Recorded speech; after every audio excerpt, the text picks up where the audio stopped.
brand new chance, brand new start over, brand new do-over, if you will. An exciting time for me here, because we're going to talk about one of my favorite of all topics, one that really captivates my imagination, figure, the central figure in Western esoteric tradition, and that would be Hermes Trismegistus, the thrice great Hermes, priest, prophet, and king, amalgamation of the Greek god Hermes and the Egyptian god Thoth, both compiled into one being, worshipped in the city of Hermopolis by the ancient Egyptians and Greeks at the time, which was Hellenistic Egypt. So, an interesting figure who spans a lot of what we call Hermeticism.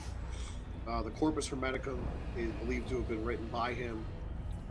The entire work of Hermeticism is based on his teachings and writings, and that's where we get Hermeticism from. It was also greatly influential over what would become alchemy in the Middle Ages and Renaissance era. Now, there are some references in stone to Hermes Trismegistus. Is a linear B clay tablet that was discovered at Philos, which reads Tris Heros, or thrice or triple hero. And then the Trismegistus, which is always applied to Thoth and Hermes. So yes, and this relates in many ways to Thoth the Atlantean. We will be talking about at length later on in the discussion, because that is a very central aspect to a lot of this that I find most fascinating, the idea that Thoth was an ancient Atlantean who survived the destruction of Atlantis and thus promulgated Atlantean civilization around the globe through colonization. Fuel scooping complete. Pardon me, if you will.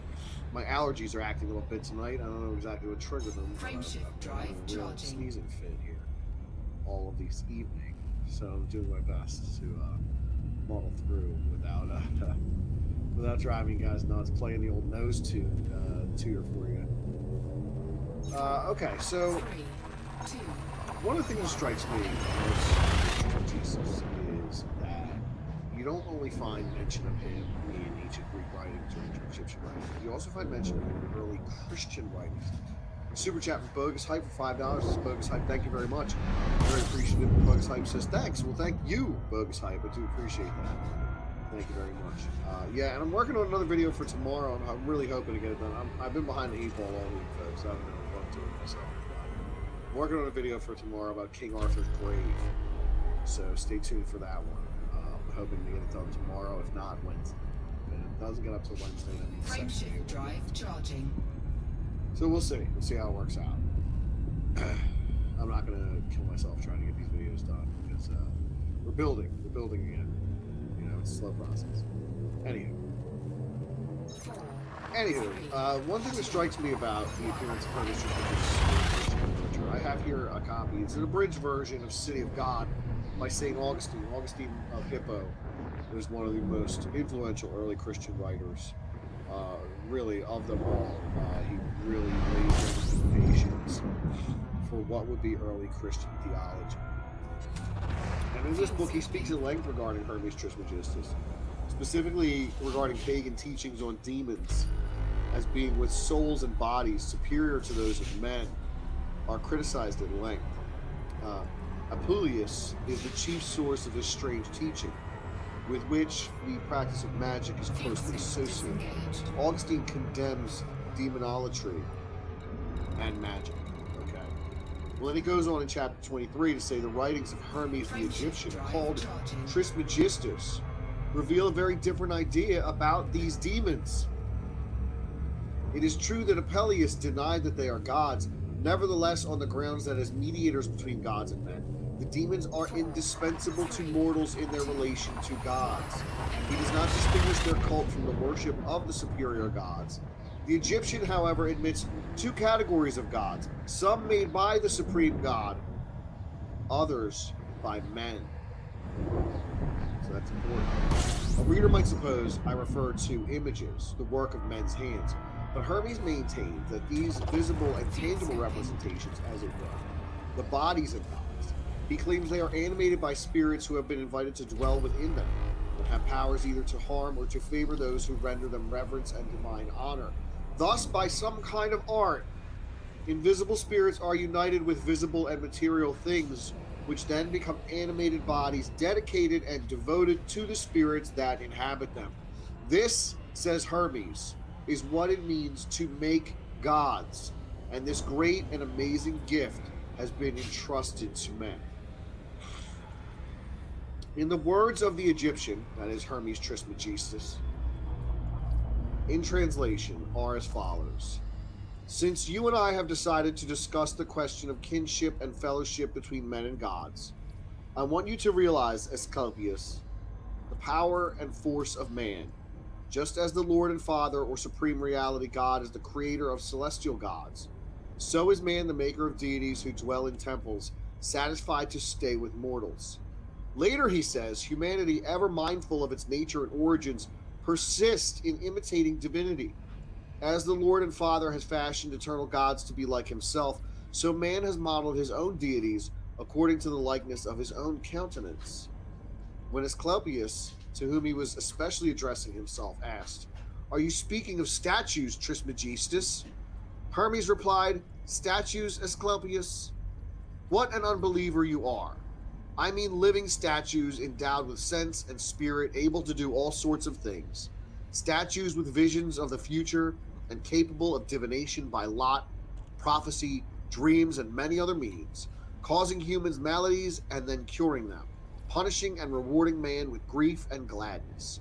Do you not know that Egypt is an image of heaven? Or to express myself more accurately, I should say that whatsoever is directed and affected by the gods above descends and is transported here. Indeed, it may even be truly said that our land is a temple of the whole world. However, since it is good for a wise man to know the whole future, it would be wrong of you not to realize that a time will come when it will be manifest that the Egyptians, for all their pious purpose and careful sensations, have paid homage to the gods in vain."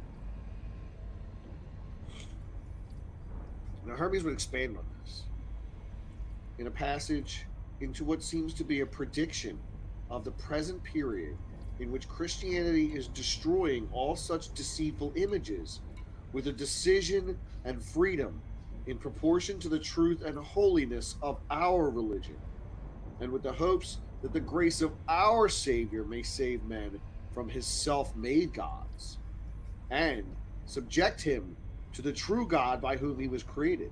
However, in this prediction, Hermes speaks sympathetically of these demoniacal tricks without making any overt mention of the name of Christianity. Instead, he deplores the future, as though he were witnessing its removal and destruction of rights which guaranteed to Egypt its likeness to heaven. And he speaks, as it were, like a prophet of woe. Hermes was, in fact, one of those whom the apostles had in mind when he said that although they knew God, they did not glorify him as God or give thanks, but became vain in their reasonings, and their senseless minds have been darkened. For while professing to be wise, they became fools, and they changed the glory of the incorruptible for an image made like unto corruptible man. And the rest is just too long to quote. But much of what Hermes says about the one true God, creator of the world, contains elements of truth, and I cannot understand by what blindness of heart he could wish men to always be subject to gods made, as he admits, by men, and how he could deplore the future disappearance of these idols.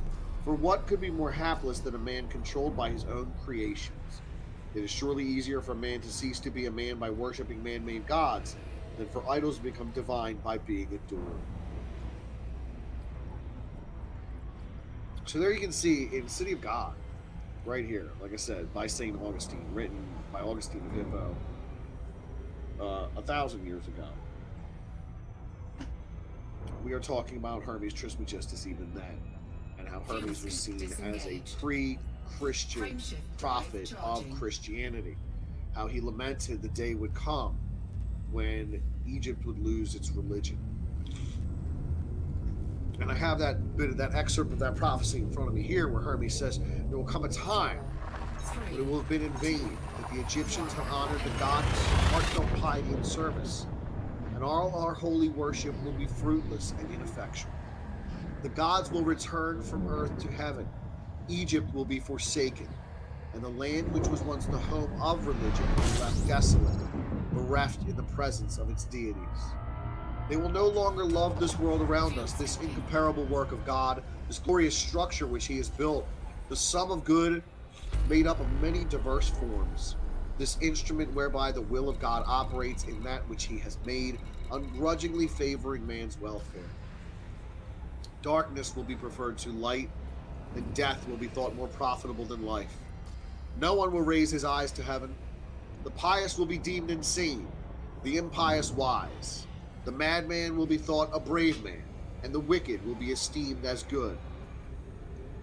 As for the soul, and the belief that it is immortal by nature, or may hope to attain immortality, as I have taught you, all this they will mock, and even persuade themselves that it is false. No word of reverence or piety, no utterance worthy of heaven will be heard or believed. Disengaged. And so the gods will depart from mankind, a grievous thing, and only evil angels will remain, who will mingle with men and drive the poor wretches into all manner of reckless crime, into wars, robberies, frauds, and all things hostile to the nature of the soul. Then will the earth tremble, the sea will bear no ships, heaven will not support the stars in their orbits, all the voices of the gods will be forced into silence, the fruits of the earth will rot, the soil will turn barren, and the very air will sicken with sullen stagnation. All things will be disordered and awry, all good will disappear. But when all this has befallen, then God, the creator of all things, will look on that which has come to pass, and will stop the disorder by the counterforce of His will, which is the good. He will call back to the right path those who have gone astray.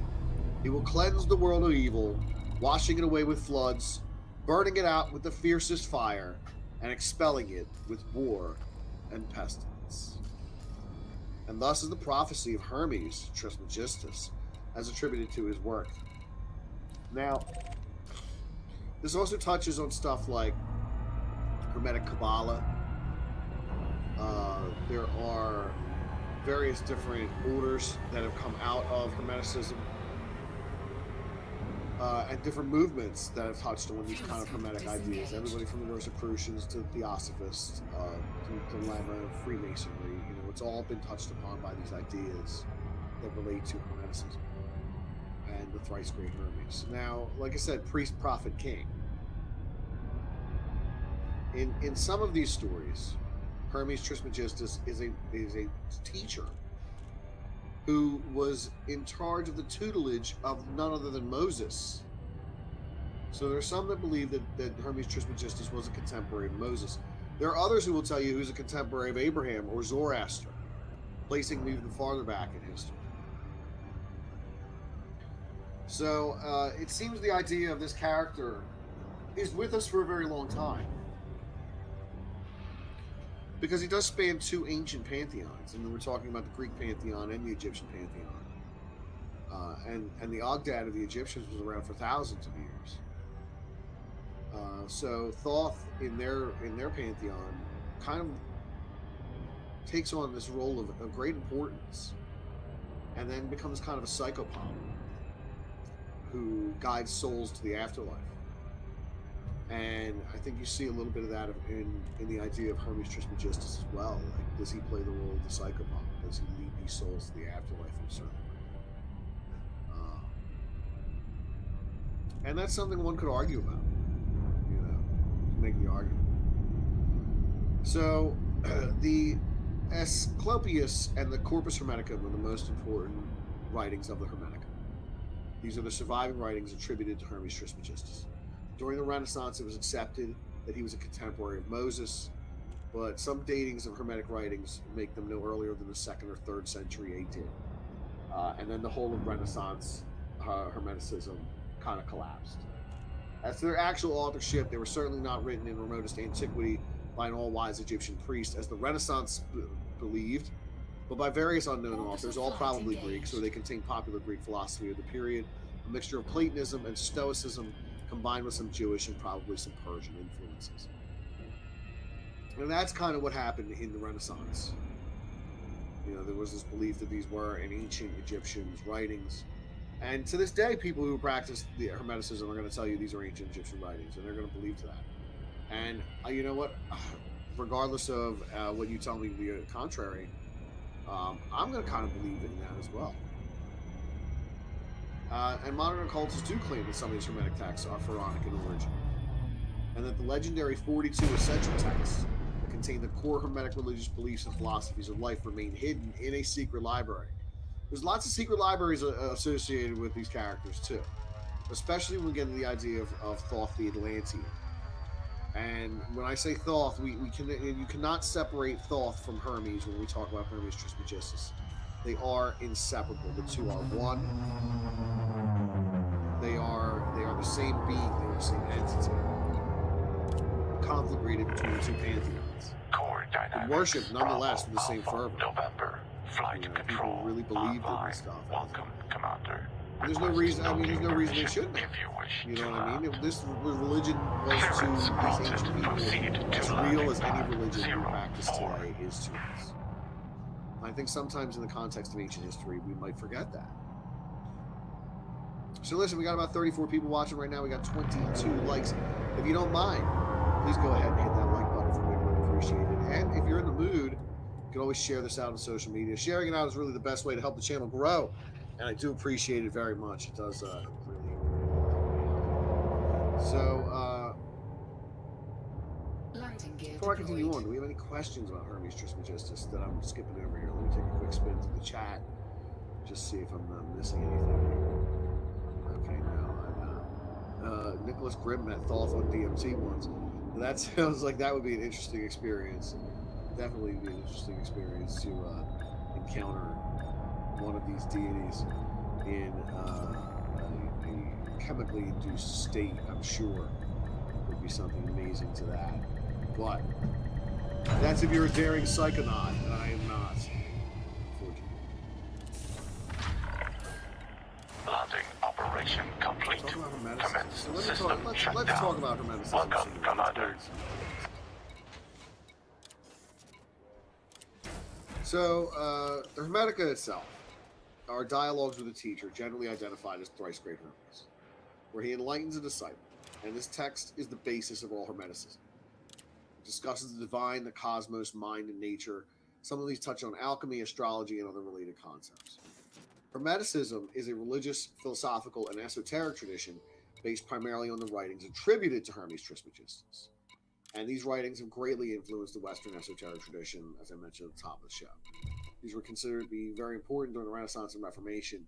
The tradition traces its origin to the Prisca Theologia, which is something I've talked about a lot on here.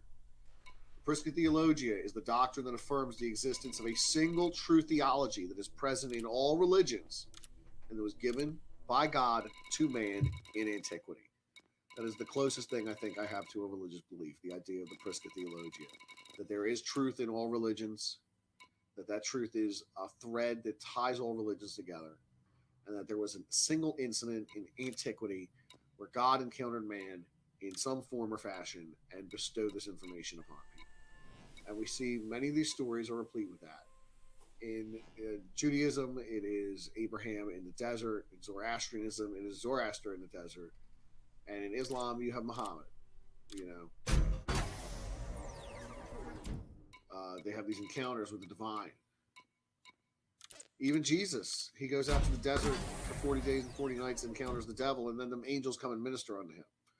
You know, and then when he's baptized, you know, the sky opens up, and the Holy Spirit descends, and this is my son with whom I'm well pleased. You know what I mean? So these encounters with the divine.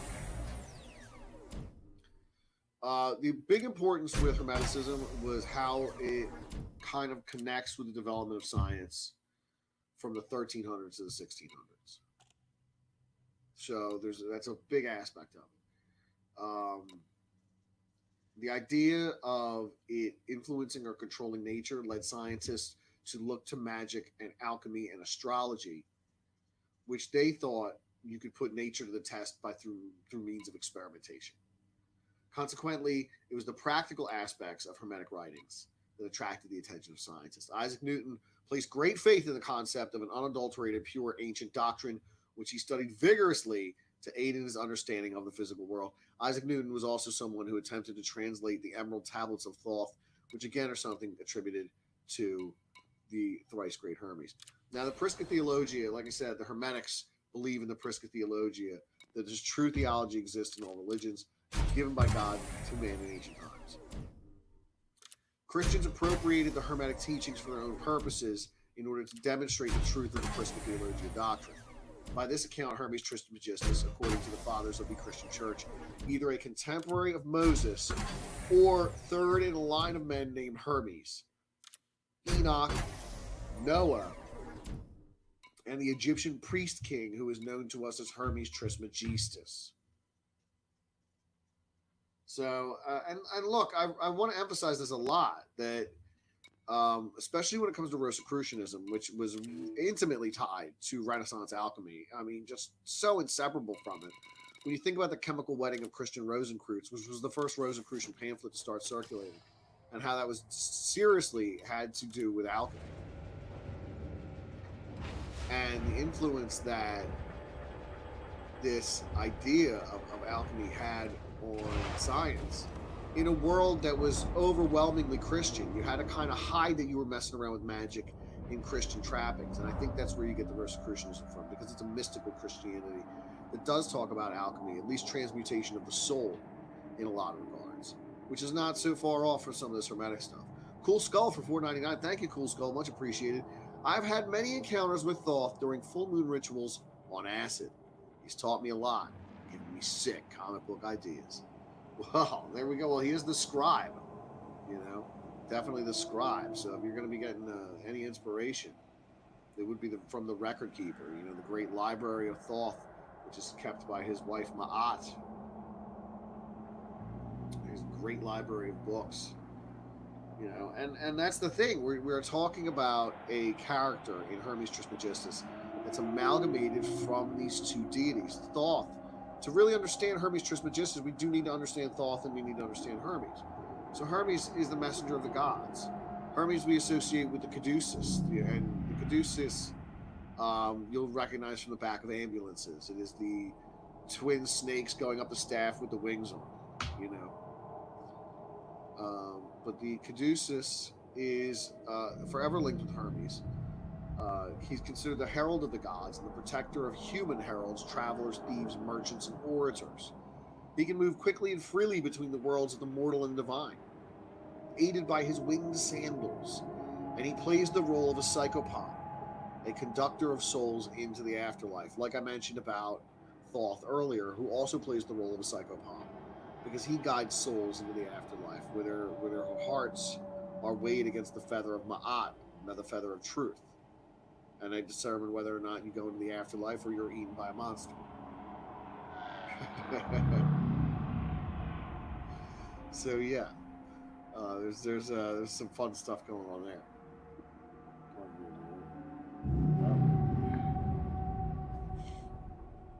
Just had to mute my phone. You guys don't want to hear my ringtone going off. Nobody wants to hear that. To be honest, this is a little aside. My ringtone is Maury Povich. Just a clip I cut from the Maury show where he says, calm down, everybody calm down. I don't understand a thing. So that's my ringtone. Cool Skull for $4.99. Thank you again, Cool Skull. Much appreciative. Cool Skull says, I would like to emphasize the most important part of Thoth's teachings is that forgiveness is the secret to access all dimensions. You know, and it's funny you would see the same kind of trend towards forgiveness in Christianity, considering how old these Hermetic teachings are, if we are to believe they are as old as they're attributed to. If they're attributed to a contemporary of Moses and are that old, then it's a striking similarity. If not, and they're really second century, productions that were cooked up post-Christianity, then it's probably just absorbing ideas from various, religions and movements that were going on around it. But the teachings of Thoth are varied, you know. I mean, because like we can get into the Emerald Tablets of Thoth as they are in the work of the channeled Emerald Tablets of Thoth. I forget who they're attributed to. To Denal, I think D. Denal might have been the channeler. I'm not sure. But like I said, it is channeled information about Thoth the Atlantean and his time in Atlantis, his escape from Atlantis, his arriving in the land of Kem, the land of the hairy barbarian, where he used his science magic to subdue them when they came to beat the sons of Atlantis with clubs. So he comes to Egypt, and at that time period, they're not the pyramid builders they would become. It was Thoth's influence that would change that. But there were Hermetic texts found in the modern era. In 1945, in the Egyptian town near Nag Hammadi, one of these texts was a conversation between Hermes and Asclepius. A second, titled On the Ogdad and the Ennead, told of the Hermetic mystery schools. It was written in the Coptic language, the last and final form in which the Egyptian language was written. So yeah, so there were additional texts found at Nag Hammadi. And like I said, it was this discussion between Hermes and his disciple. And you'll find a lot of this. And you have to take into account how much of this was influenced by Hermetic religions, you know, as well. How much was influenced by the mystery schools? And what mystery schools rose up around it? You know, and let's talk about the Hermetic axiom, as above, so below. The actual text of the axiom is that which is below corresponds to that which is above, and that which is above corresponds to that which is below, to accomplish the miracle of the one thing. Thus, whatever happens on any level of reality, the physical, emotional, or mental, also happens on every other level. The principle, however, is more often used in the sense of the microcosm and macrocosm. The microcosm is oneself, and the macrocosm is the universe. The macrocosm is as the microcosm, and vice versa. Within each lies the other, and through understanding one, a person may understand the other. Then there's the three parts of the wisdom of the whole universe. Alchemy, which is the operation of the sun, is not merely the changing of lead to gold. It is an investigation to the spiritual constitution of life, of matter, and material existence through the application of the mysteries of birth, death, and resurrection. Takeoff procedure complete. Clear for departure. Other processes are aspects of the mysteries that, when applied, quicken nature's process in order to bring a natural body to perfection. This perfection is accomplished the magnum opus, the great work. There's also astrology, the operation of the stars. Hermes claimed that Zoroaster discovered this part of the wisdom of the whole universe, astrology, and taught it to man. Zoroaster, another big figure of mine in these circles that you should know about. Zoroaster is intimately tied in with Zoroastrianism, also known as Zarathustra. And this is the earliest monotheistic faith that's ever existed, predating Judaism. This is the idea that Zoroaster was one of these people who experienced the Prisca Theologia in ancient antiquity. He was one of these people who encountered the divine in the desert. So Hermetic thought is likely to believe that the planets have meaning beyond the laws of physics, and therefore the value as symbols of the mind of the all or God. And there's theurgy, the operation of the gods. There are two different types of magic, according to Giovanni Pico della Mianda. Completely opposite of each other. The first is the Goeta, black magic relying upon an alliance of evil demons. Second is theurgy, divine magic relying upon alliance with divine spirits, angels, archangels. Theurgy translates to the science of the art of divine works and is a practical aspect of the Hermetic art of alchemy. Reincarnation is also mentioned in the Hermetic text. O sun, how many bodies have we to pass through? How many bands of demons? Through how many series of repetitions and cycles of the stars before we hasten to the one? So that's what Hermes Trismegistus asks in the Hermetic text. You know, he points to the idea of this reincarnation. And even in the tarot, when you talk about the magician in the tarot, he's pointing above and below at the same time. He's holding up the candle and pointing down towards the ground. He's doing the as above, so below. You know, that Hermetic axiom. So, yeah, like I said, this character is very interesting to me because of his ancient nature, the ancient nature of the character, the great amount of legend and lore associated with the character. Frameshift drive And charging. and you'll see me refer to these people as characters because I mean that's what they are. I mean Hermes Trismegistus, whether or not he was a real person, is definitely an archetype for the wizard. He is the archetype for he is Merlin. He is the wizard. He is the magician. He's the magi. He is the first. And that's really I mean what it comes down to. He is the first. He is the great, the thrice great. We talk about wizards. Merlin was fictional. Hermes Trismegistus was real. Transcendent Cthulhu. I think he was real. I think he was real too.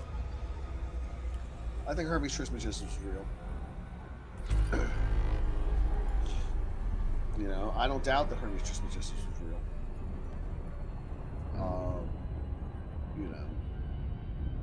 And there are other figures, like Apollonius of Tiana. I don't doubt that he was another one that was real. Frameshift drive charging. And we do have a lot of these Hermetic writings. There's lots of it.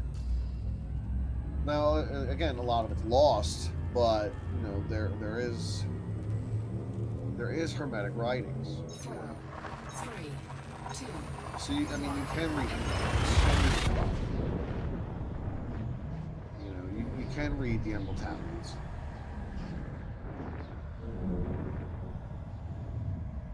There's a lot to learn.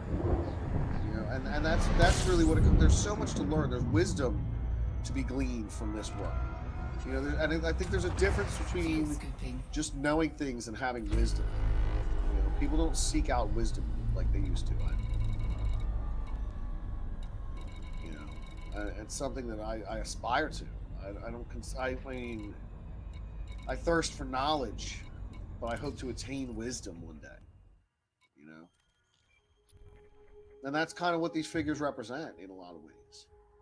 The archetypal, like I said, the archetypal wizard, this kind of source of wisdom, of power, of confidence, of energy.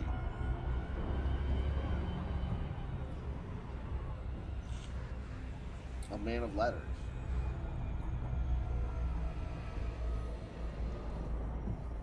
Yeah, agreed. Being a man of knowledge. And this is what we're talking about with Hermes Trismegistus, a man of knowledge, a man who's these works, many of these works, like I said, are just a discussion between him and a disciple. And you get the teachings right from his mouth. Now, if they're not really written by him, I don't know who they're attributed to. A mishmash of Greek authors, like we mentioned earlier. Who were they were probably Hellenistic, even maybe Hellenistic Jews that were involved in that at the time period.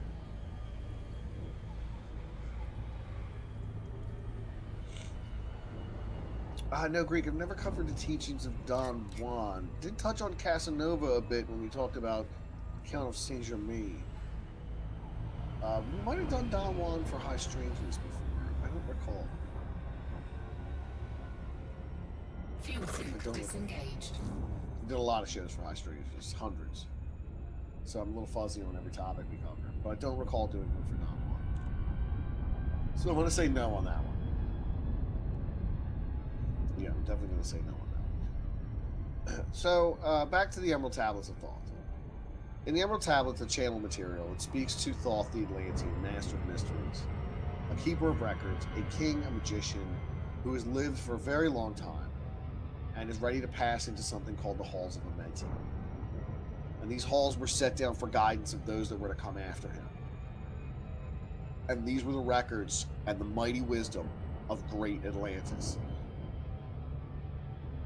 So in this city, on an island, in a place called Undal, in a time far past, Thoth began an incarnation. And in the halls of Amenti, where the river of life flowed forever, he descended the dark stairway into this light.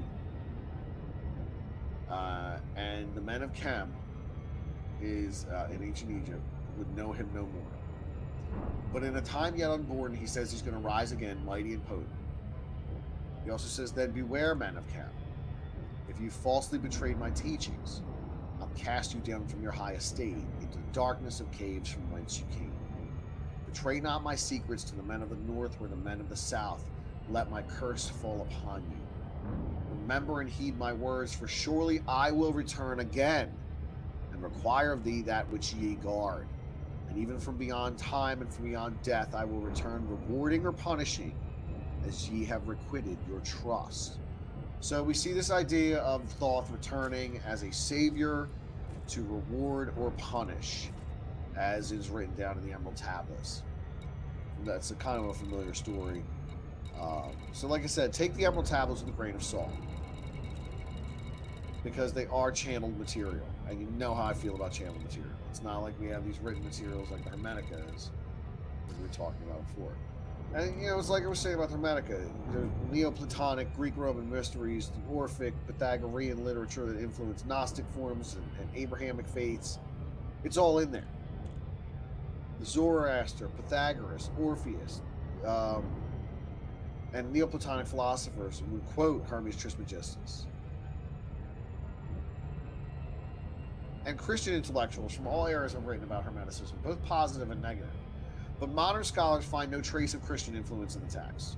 Although Christian authors have looked for similarities between Hermeticism and Christian scriptures, scholars remain unconvinced. But it deals with the oneness and goodness of God in the Hermetica.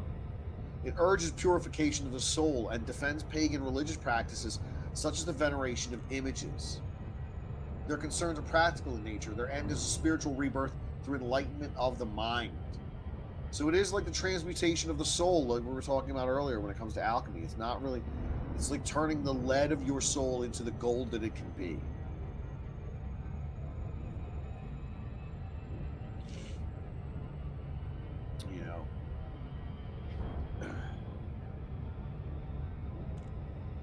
Let me see here.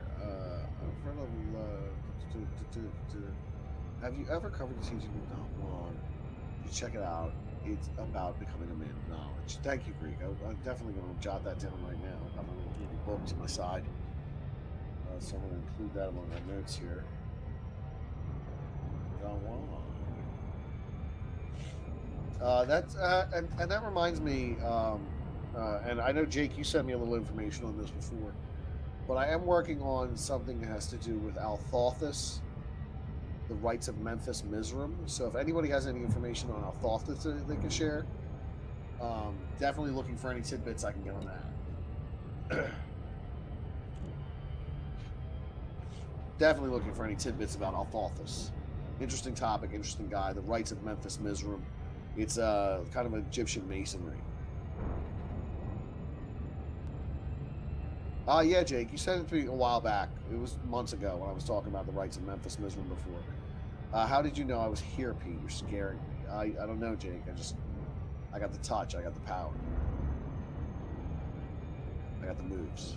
I got the motion. Emotion motion.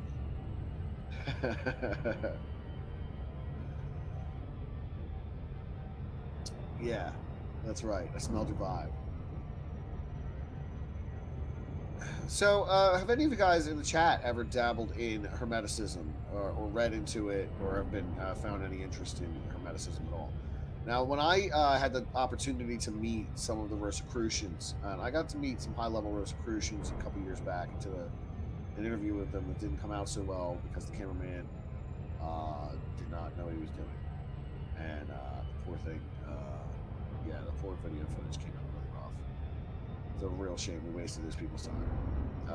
But nonetheless, I got the opportunity to meet some high-ranking Rosicrucians. They happened to be in New York City from San Jose, California, which is their headquarters. And one was in town from Chicago. They had a Rosicrucian meeting center in Harlem that we drove up to. And I had the opportunity to speak and talk with them. And they provided me with some Rosicrucian literature that touched very heavily on Hermeticism. And I think that's kind of what first got my gears turning in that direction. It was really, for me, my research that got me into the just the existence of Hermes Trismegistus, who I didn't even know existed a handful of years ago. Before I started doing this channel, I had no idea there was a character named Hermes Trismegistus. No clue. You know, it was something that had never come up in my research about UFOs and Bigfoot. But I mean, admittedly, you know, before I was doing this show, I was doing a lot more surface level research on things. You know, skimming blogs for Bigfoot reports or ghost stories. You know, Cool Skull. I've slept at the San Jose Rosicrucian Temple. It's so sick. They keep the lights on in the garden at night unlocked. That is awesome. Transcendent Cthulhu asks, do Rosicrucians believe roughly what Freemasons do? No. I have a copy of The Secret Doctrine of the Rosicrucians by Magnus Incognito, as a matter of fact. Rosicrucians generally are Christian. It's a mystical kind of Christianity. There also appears to be a lot of Neoplatonism mixed in with some Stoicism, as well as other schools of Greek philosophy.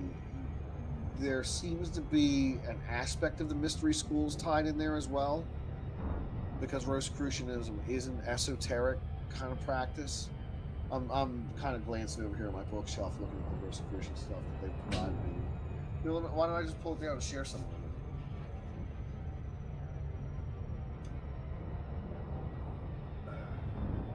So, here I have some copies of the Rosicrucian Digest.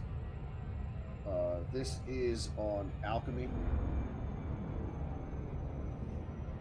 This one is Neoplatonism. And this one on Kabbalah. I feel like I had another one. I feel like I had 4 of these. So yeah, you will see there's several different influences that go into Rosicrucian belief systems, and these are all kind of you know, they're illustrated and you know they're well written. They're full of articles. You know, I guess if you sign up and join the Rosicrucian Club, and look, I mean, look right here. I just happened to flip to this page. Right there is a picture of Hermes Trismegistus in the Rosicrucian Digest. You know, and this is the one for Neoplatonism. That's the one this is titled.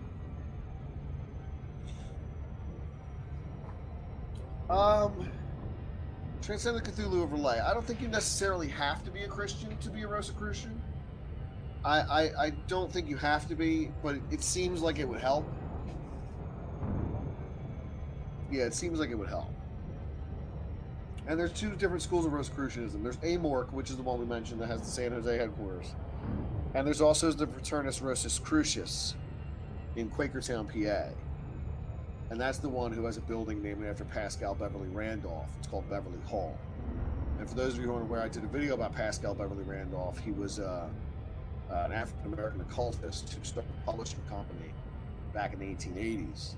He was a friend of Abraham Lincoln, who rode on his funeral train, but regrettably, because of the terrible attitudes towards race at the time, was removed from the train because he was an African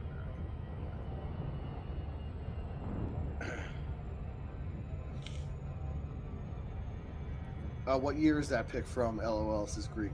Oh, the picture itself is a picture from the mosaic of the Cathedral Siena, I want to say.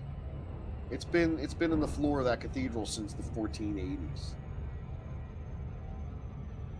Yeah, Cool Skull. There are pyramids in Pennsylvania. The Rosicrucian pyramids in Quakertown. They have a rose garden up there where they built some pyramids. But I feel like Rosicrucianism ties in very nicely with Hermeticism. So, like, those of you who are wondering kind of where the topics meandered off to, they do go hand in hand. There's definitely a correlation between Hermeticism and Rosicrucianism.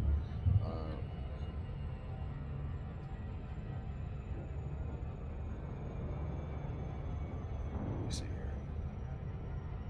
Hermeticism.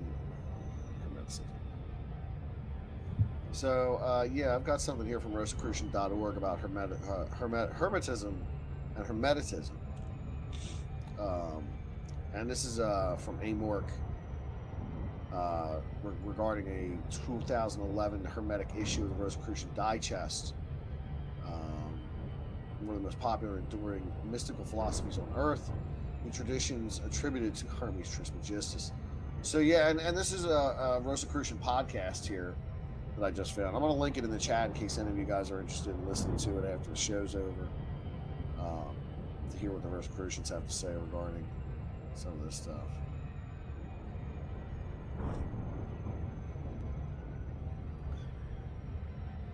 Yeah.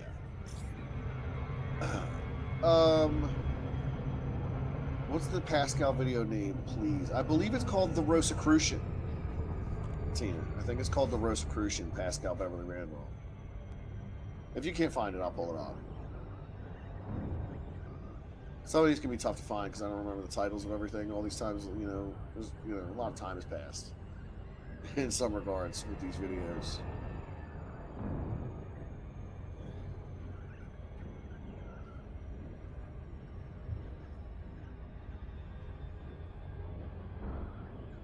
Let me see here. Rosicrucian. Yeah, it's called the Rosicrucian, Pascal Beverly Randolph. I found it here. Oh, now I'm talking. Now it's talking at me. Very unprofessional. So here we go, everybody. Here's a link to the Rosicrucian, Pascal Beverly Randolph. Little India. I heard paganism on the rise in Europe. Do you think one of these philosophies will become as big as Christianity at some point? Well, that's a good question. I think that there is room in the world for a new major religion. What form that might take, I don't know. I mean, the world religions we have around now, some are rather young in the scope of religious time periods. When you think about specifically Christianity and Islam, they're young compared to Judaism or Hinduism. They're young religions. So, could I see anything rising up? It would have to be something radically new, I think. I don't think you could see... I think it would have to be so radically new. It would probably be technologically based. I think you'd see, like, maybe techno-religion rise up as the singularity became closer and people started incorporating technology into their bodies. Some kind of techno-organic religion. Transhumanism. Your docking request has been approved. Please proceed to Bay 2-3. But, I don't see any of that happening, like, within the next... within our lifetime, at least. That's just my assessment.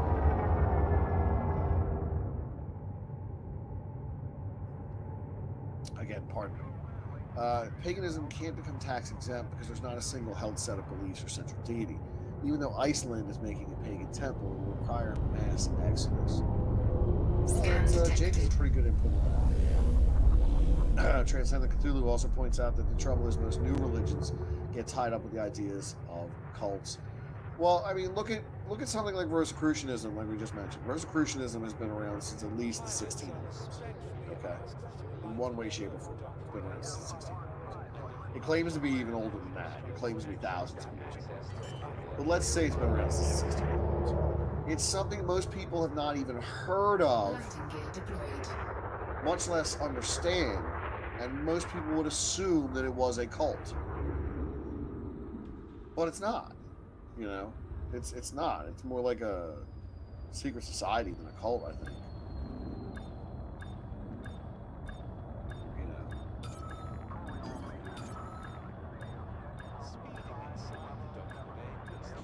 Yeah, brother, my techno-pagans. Watch out for the techno-pagans. They're coming to get you.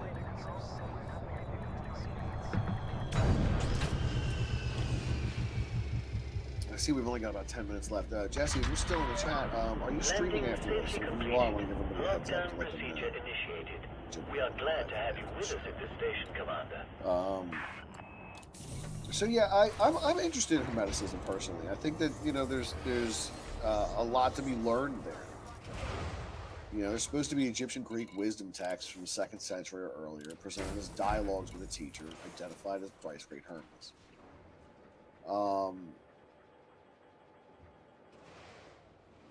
There are 18 tracts listed in the Corpus Hermeticum. Sacred sermons, the almost God is the most manifest, is in God alone is good and elsewhere nowhere. The greatest ill among men is ignorance of God. So it really is a delving into these religious ideas. There's also the Pymander, the divine Pymander of Hermes Trismegistus, which I made a video about. There's a whole playlist of Thoth Hermes works on the channel if you're not familiar with them. But you can definitely check those out, and I go into a lot of detail in those videos. You know, here I'm working from memory for the most part and some notes. Rex tells, do you want to learn it to have the knowledge or to change yourself? Well, I think that acquiring knowledge essentially would lead to a change. You know, I don't think I'm going into anything with the idea that I want to learn something to change me. But if I do wind up changing in the process of becoming more learned, then I don't think there's anything wrong with that. You know, I keep my mind open to possibility. But yeah, I think that, you know, it's just like I want to attain knowledge. I want to attain wisdom. And I know there are two different things. But, you know, how do we do this? We must learn. We must research. We must study, you know. And I've devoted I was looking back. I was looking through an email list of mine,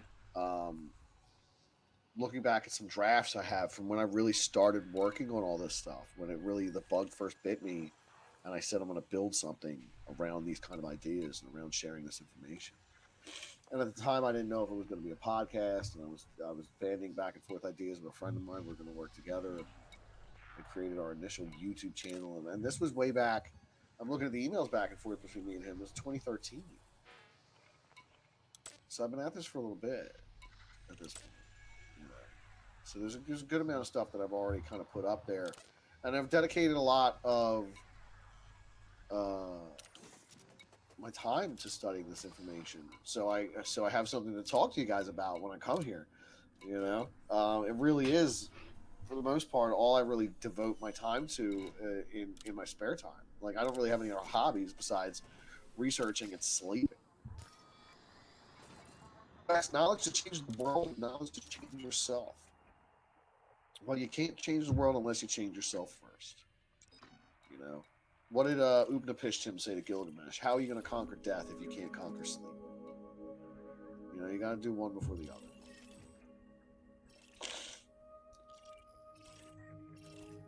I really believe the teachings of Don Juan is the path, says Greek. Yeah. Well, I'm going to be looking into the teachings of Don Juan, definitely. So that might make it great for a topic for a future live stream here. Something we can sit around and talk about at length and really kind of delve into what Don Juan believed and what his teachings had to say to people of his era and what they would say to us. That's what makes you interesting, that creepy little book. Well, thank you, Transcendent Cthulhu. I really, you know, I try to keep it interesting. I hope that you guys are enjoying yourselves, and, you know, I hope I'm not wasting your time here.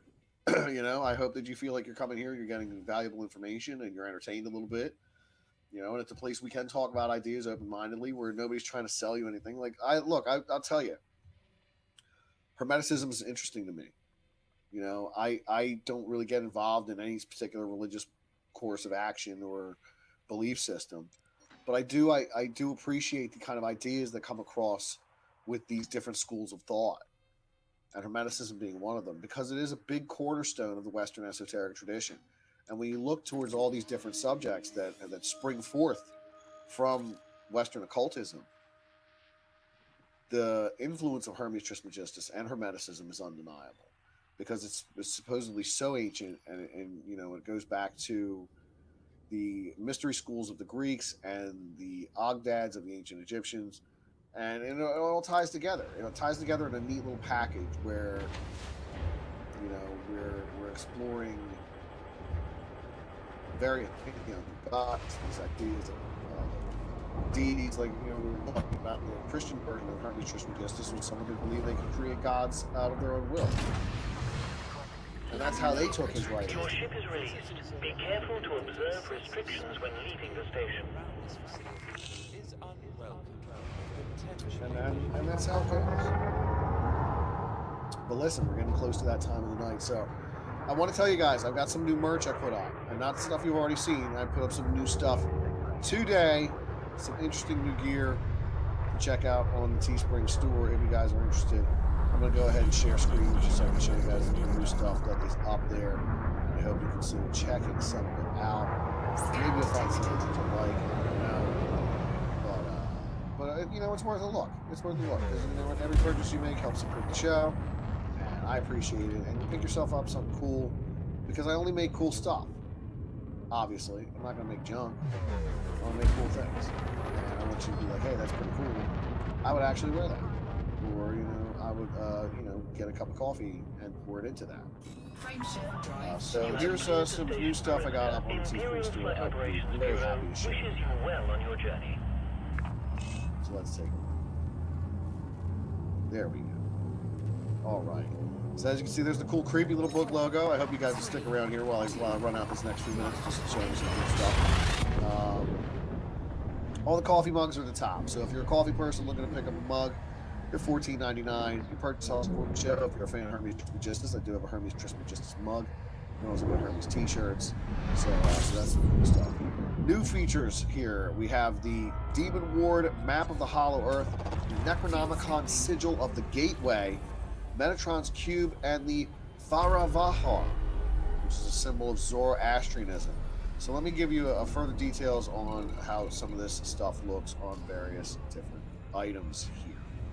Of course, there is the Lucifer Paradise Lost die-cut sticker and face mask for those of you who have live in mandatory mask states where they don't let you leave the house without your mask on. There's also the Flat Earth. Not Flat Earth, rather Hollow Earth. I don't know why I've been doing that lately. I mean to say hollow and I keep saying flat. Map of the Hollow Earth. Here on a face mask, you can get this on a t-shirt, get this on a pair of leggings if you care for a pair of leggings if you're inclined to wear tight leggings, tightest leggings. But here's some new ones I put up today that I'm really happy about. Of course, here's the Demon Ward. You can see this. This is the St. Benedict seal. I'll chase away the demons with that one. And the Necronomicon Sigil of the Gateway. Here you can see it on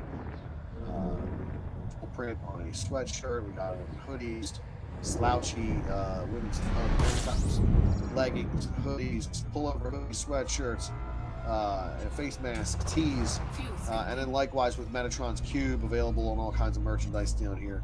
So if you're a fan of the Sigil of the Gate and the Lovecraft mythos and you're interested in picking some of that up, there's definitely something on here worth checking out.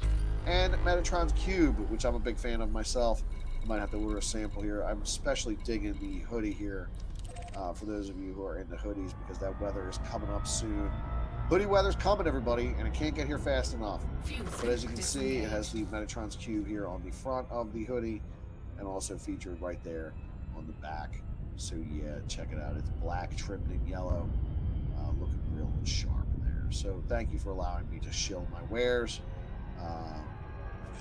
Do I have any programming socks? No, I don't. I did not make any socks. I did not make any socks. I thought about doing the Cthulhu Sigil of the Gateway socks, but I decided against it. The logo wouldn't line up right. So yeah, check out the store. Check out the store. There's cool stuff in there. Metatron hoodies, cool. Thank you, Greek. Yeah, I think the Metatron stuff came out pretty nice. Metatron stuff and the Sigil of the Gate, the St. Benedict seal, the Demon Ward, the Hollow Earth map. So they're all new. Likewise, the Pale Rider's new, and some of the Lucifer stuff is new as well. So yeah, check all that stuff out. Also in the description of the video is links to my Twitter and my email. If you want to get in touch with me, or you can leave comments down in the video, down in the comment section. I read all that stuff. Patreon, if you're in a position to become a Patreon supporter, I got one tier. It's $1 a month. That's $1 a week. That's less than the price of a cup of coffee. And I hope you feel what goes on here every night is worth the price of a cup of coffee, and then consider signing up. Other than that, there's a link to my second channel, Dark Sayings, down there. That's where I'm going to be doing the Nightcrawler stuff from now on. Nightcrawler didn't do so well over here, and I did get an email from Perth Fence Color Bond Fencing Specialist. I meant to shoot you an email, as a matter of fact, which I'm going to get to later on tonight after I get some stuff squared away for this next video. But yeah, look for that. So anyway, thank you all for tuning in. Really appreciate you being here, joining me this evening as we talk about Hermes Trismegistus. I want to thank you so much for tuning in. I want to say thank you to Bogus Hype and Cool Skull for your generous super chats there. Much appreciated. Never expected, but always appreciated. Thank you so very much. Thank you, Tina, for moderating. I do appreciate you very much.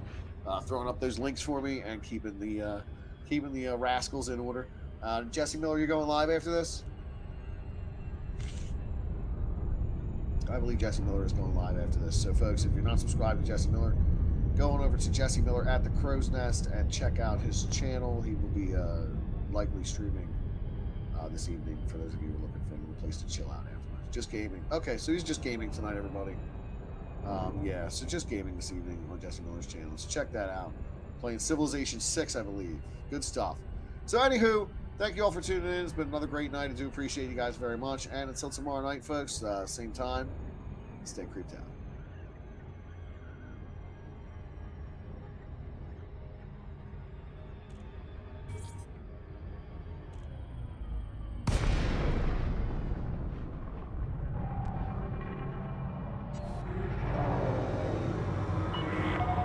Core Dynamics Bravo, Alpha November. We look forward to receiving you at the station, Commander. Please follow docking procedures and enjoy your visit.